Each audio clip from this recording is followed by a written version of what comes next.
వచ్చేవాడు అయితే ఆయన పార్టీ వాళ్ళు ఎందుకు వస్తున్నారమ్మా టీడీపీలోకి జనసేనలోకి ఉండదు మోసపడుద్ది. ఆయన నాయకత్వం అంతా కుట్రలు కుతంత్రాలతో నిండున్నటువంటి పరిస్థితి.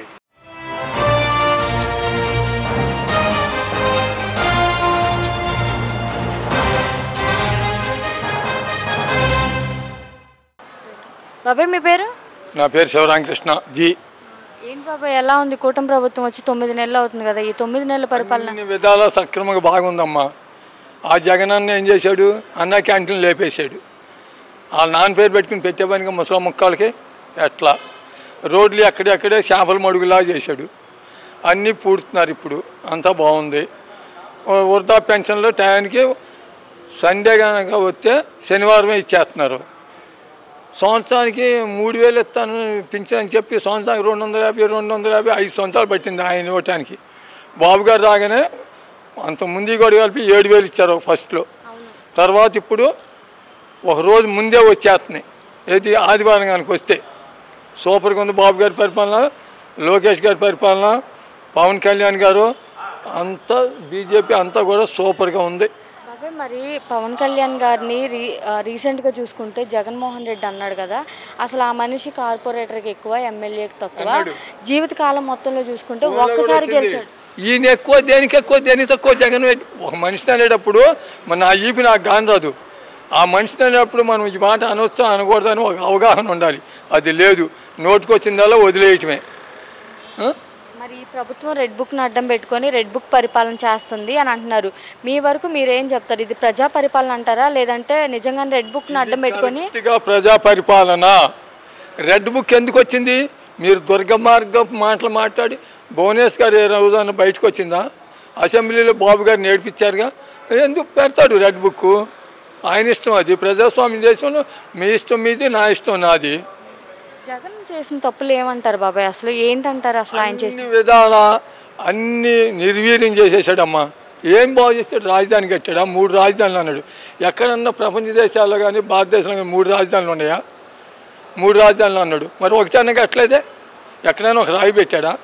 అక్కడ ఋషికొండను ఏం చేశాడు? బోడిగుండు చేసి బ్రహ్మాండంగా ఇల్లు కట్టుకున్నాడు. టాయిలెట్కి ఎన్ని లక్షలు కావాలి? ప్రజల సొమ్మే కమ్మదంతా.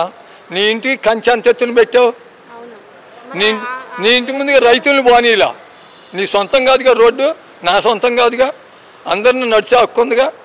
మరి ఇప్పుడు ఈ ప్రభుత్వం వచ్చిన తర్వాత కూడా ఇప్పుడు మీరు అన్నారు కదా, ఆయన ఇంటి ముందుకి ఎటువంటి రైతులు ఎవరు వెళ్ళడానికి లేదు అని చెప్పి, ఈ ప్రభుత్వం వచ్చిన తర్వాత కూడా అలానే చేస్తున్నారా, లేదంటే ప్రజలకి స్వేచ్ఛగా తిరగబడతారమ్మా ప్రజలు? అలాగే చేస్తే తిరగబడతారు. చూస్తూ ఎవరు ఊరుకోరు. ఎంతవరకు అని ఉండదు మనిషికి ఓర్పు, ఎంతవరకు ఉండదు సహనం. మరి మళ్ళీ జగన్ వస్తాడంటారా? ఇంకానా? కల్లో కూడా అనుకోకూడదు. మరి మీరేమో కల్లో కూడా చెప్తాడు నేను వస్తాను ప్రజలను మభ్య పెడతానికి, జనాలు పోకుండా కూడగట్టుకోవడానికి చెప్తుండ్రు. అంతేగాని ఆయన పార్టీ వాళ్ళు ఎందుకు వస్తున్నారు తెలుగుదేశంలోకి, జనసేనలోకి? ఆయన వచ్చేవాడు అయితే ఆయన పార్టీ వాళ్ళు ఎందుకు వస్తున్నారమ్మా టీడీపీలోకి జనసేనలోకి? ఉండదు మోసపడుద్ది. మరి ప్రతిపక్ష హోదా కావాలి అని అడుగుతున్నాడు కదా. నువ్వేమన్నావు? చంద్రబాబుని 5గురిని లాగేశానంటే నీకు ప్రతిపక్ష హోదా కూడా ఉందన్నావు పబ్లిక్గా అసెంబ్లీలో. ఇవాళ నీకు 11 మందికి నీకు ఎట్టొచ్చు ప్రతిపక్ష హోదా? ప్రజలు ఇవ్వాలి. అది నువ్వు వచ్చి వాళ్ళు ఇవ్వట్లేదు వీళ్ళు ఇవ్వట్లేదు అని అంటే వస్తుందా ప్రతిపక్ష హోదా? రాదు. బాబు షూరిటీ మోసం గ్యారంటీ అని అంటున్నాడు కదా. ఆయన పచ్చాబద్దాలు చెబుతాడు, అమలు చేస్తున్నాడుగా. పింఛన్ 4000 అన్నా 4000 ఇస్తున్నాడా? రైతు భరోసా కూడా ఇస్తారు. రేపు అన్నదాత సుఖీబాబు కూడా ఇస్తాడు. గ్యాస్ బండ్లు ఇచ్చాడా? అన్నీ. ఇప్పుడు వరినారు పోసానమ్మా నేను. అది నాటడానికి 25 రోజులు టైం పట్టుద్ది. నాటిన తర్వాత 120 రోజులు కోతకొస్తుంది. నువ్వు ఇవాళ నారు పోసి ఒడ్డు పండాలంటే పండుతాయా? ఇదైనా అంతే. ఒక్కోటి ఆయన చేసిన అప్పులకు వడ్డీలే కట్టాల్సి వస్తుంది. బోల్డ్ అంతా ఒక్కోటి చేసుకుంటూ వస్తున్నారు, చేస్తారు. అన్నీ అమలు అవుతాయి. మీ పేరు? నా పేరు సిరసపల్లి సన్యాసరావు.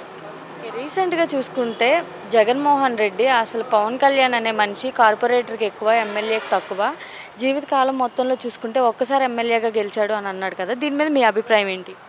ఆయన ఒకసారి కదా ఎమ్మెల్యే గెలిచింది. ఆయన ఏమో గతంలో ఎప్పుడు కూడా కాలేదు కదా. అంతే తప్ప ఏంటంటే ఏమో అనవసరమైనటువంటి ఏమో ఆ స్థాయి మనిషి అలాంటి విమర్శకి చేయడం అన్నది ఏంటంటే ఎంత మాత్రం కూడా పద్ధతి అయిన పని కాదు, ఎంత మాత్రం కూడా సమర్థించే మాట కాదు. అది చాలా చాలా ఘోరంగా ఆ మాటనేమో వెనక్కి తీసుకోవాల్సిన అవసరం అయితే ఉంది ఖచ్చితంగా. అంటే ఈ ప్రభుత్వం రెడ్ బుక్ని అడ్డం పెట్టుకొని రెడ్ బుక్ పరిపాలన చేస్తుంది అని అంటున్నారు కదా. రెడ్ బుక్ పరిపాలన అన్నది ఏమో రెడ్ బుక్లో ఏమీ రాజ్యాంగం ఏమీ లేదు కదా. చేసినటువంటి ఎవరైతే తప్పులు చేశారో దానికోసం ఏంటంటే ఒక లిస్టు తయారు చేసుకోవడానికి రెడ్ బుక్ తప్ప, చేయాల్సిందంతా రాజ్యాంగం చట్టాలు చేస్తాయి తప్ప దాన్ని ఏంటంటే రెడ్ బుక్లో ఏమీ లేవు కదా. దాంట్లో ఏముంటుంది? ఊరికే ఏంటంటే ఏదైతే ఉందో ఏంటంటే ఏమో సమాజంలో జరుగుతున్నటువంటి అన్యాయాలన్నీ అక్రమాలు ఏం చేశారన్నదానికి నమోదు చేసుకోవడానికి రెడ్ బుక్. కానీ దాని నుంచి ఏంటంటే ఏదైతే ఉందో రాజ్యాంగం ఈవేళ వాళ్ళు చేసినటువంటి తప్పులన్నీ నేరాలు ఘోరాలు ఇవన్నీ వాటి మీద ఏంటంటే రాజ్యాంగం మేరకు చట్టపరిధిలో ఏంటంటే ఏ శిక్షలు పడాలో ఆ శిక్షలకి వాళ్ళకేమో అనుసరించి ఆ శిక్షలు పడుతున్నాయి వాళ్ళకి. వ్యక్తిగతంగా చూసుకుంటే జగన్మోహన్ రెడ్డికి చంద్రబాబు నాయుడు గారికి తేడా ఏంటంటే ఏం చెప్తారు? చంద్రబాబు నాయుడు గారికి చంద్రబాబు నాయుడు లేకపోతే జగన్మోహన్ రెడ్డి గురించి అసలు పోల్చడం అన్నది సరైన పద్ధతి కాదు. ఎంచేతనంటే అసలు ఏ రకంగా కూడా ఏంటంటే ఏమో ఆయనకు ఉన్నటువంటి నాలెడ్జ్ కానీ సబ్జెక్ట్ కానీ ఈ దేశంలో ఈ రాష్ట్రంలో చంద్రబాబు నాయుడుకు ఉన్నటువంటి విజన్ కానీ ఇంకెవరికి ఏమో ఈ రాష్ట్రంలో ఈ దేశంలో కూడా ప్రథముడు ఆయన. అలాంటి ఆయనతో ఏంటంటే ఏమో ఎక్కడో కబ్జాలు దోపిడీలు దొంగతనాలు కబ్జాలు చేసినటువంటి వ్యక్తుల్ని ఆయనతో పోల్చడం అన్నదేమో ఎంతమాత్రం సమంజసం కాదు, సరైన పద్ధతి కాదు. ఈవేళ కానీ ఏదైనా రాజకీయాలకి ఆయనకి సరిపడే వ్యక్తి కాదు. ఆయన నేచర్ అంతా కూడా ఏంటంటే కుట్రలు కుతంత్రాలు మొత్తం ఏంటంటే మొత్తం ఆయన నాయకత్వం అంతా కుట్రలు కుతంత్రాలతో నిండున్నటువంటి పరిస్థితి. అది సమాజానికి ఎంతమాత్రం కూడా మేలు చేసే రాజకీయాలు కాదు, సమాజానికి పూర్తిగా నష్టపరిచే విధంగా చేస్తున్నటువంటి రాజకీయాలు అవి. ఈవేళ ప్రజల కోసం కానీ రాష్ట్రం కోసం కానీ ఏ నిర్మాణం కోసం కూడా ఆయన ఎక్కడా కూడా నిర్మాణాలన్నీ అడ్డుకున్నాడు తప్ప ఈ రాష్ట్ర భవిష్యత్తు కోసం కానీ ఈ రాష్ట్ర నిర్మాణం కోసం కానీ ఎక్కడ కూడా ఆయన ప్రయత్నం చేయలేదు. దాంట్లో భాగమే కదా ఈవేళ ఏమో పోలవరం కానివ్వండి లేకపోతే అమరావతి కానివ్వండి అన్నీ కూడా ఈ రాష్ట్రానికి ఏంటంటే పూర్తిగా దారుణంగా నష్టపరిచిన వ్యక్తి ఎవరైనా ఉన్నారంటే అది జగన్మోహన్ రెడ్డి గారే. ఈవేళ ఏంటంటే 10-12 లక్షల కోట్ల రూపాయలు అప్పులు మిగిల్చాడు తప్ప ఈ రాష్ట్రానికి ఏమీ కూడా రూపాయి ఆస్తి కూడా చేయలేదు. అంటే జగన్మోహన్ రెడ్డి చేసిన తప్పులు ఏంటంటారు? ఏది కూడా ఏంటంటే సక్రమైన పద్ధతిలో రాష్ట్రం అభివృద్ధికి ఏం కావాలో ఆ రకమైనటువంటి నిర్ణయాలు లేవు ఆయన దగ్గర, ఆ రకమైనటువంటి పనులు చేయలేదు ఎక్కడ కూడా. ఏదైతే ఉందో ఈ రాష్ట్రంలో విద్యకు కావలసినటువంటి వసతులు కానీ సరైన విద్యకి సరైన మార్గాలు వేయలేదు. రెండోది ఏంటంటే మనకేమో వేల కోట్లు రైతులు ఇచ్చిన భూములనేమో ఆ రాజధానిని ఏంటంటే నిర్మాణం కాకుండా అడ్డుకున్నారు. దానివలన ఏంటంటే ఏమో విపరీతంగా లక్షల కోట్లేమో నష్టం జరిగింది. పోలవరం ఈవేళ నిర్మాణం ఇప్పుడు గత 5 ఏళ్ల క్రితం అయిపోయినట్టయితే కనుక ఈ పాటికి ఏంటంటే రైతులందరూ ఏమో లక్షల రూపాయల ఆదాయం సంపాదించుకొని పంటలు పండించుకొని రైతులు విపరీతంగా సంపాదించుకునేవారు. అలాంటి సంపాదన లేకుండా పోలవరం నిర్మాణం పూర్తి చేయకపోవడం వల్ల దారుణంగా ఈవేళ ఏమో రాష్ట్రంలో ఉన్న రైతాంగం అంతా చాలా నష్టపోవడానికి దారితీసినటువంటి కార్యక్రమం. మళ్ళీ జగన్ వస్తాడంటారా? ఆయన ఏమో ఈ రాష్ట్రంలో మళ్ళా ముఖ్యమంత్రిగా అయితే ఇంతకంటే ఘోరం కూడా ఇంకోటి ఏముండదు. ఆయన ఆ పదవికి ఏంటంటే ఆయన అర్హుడు కాదు.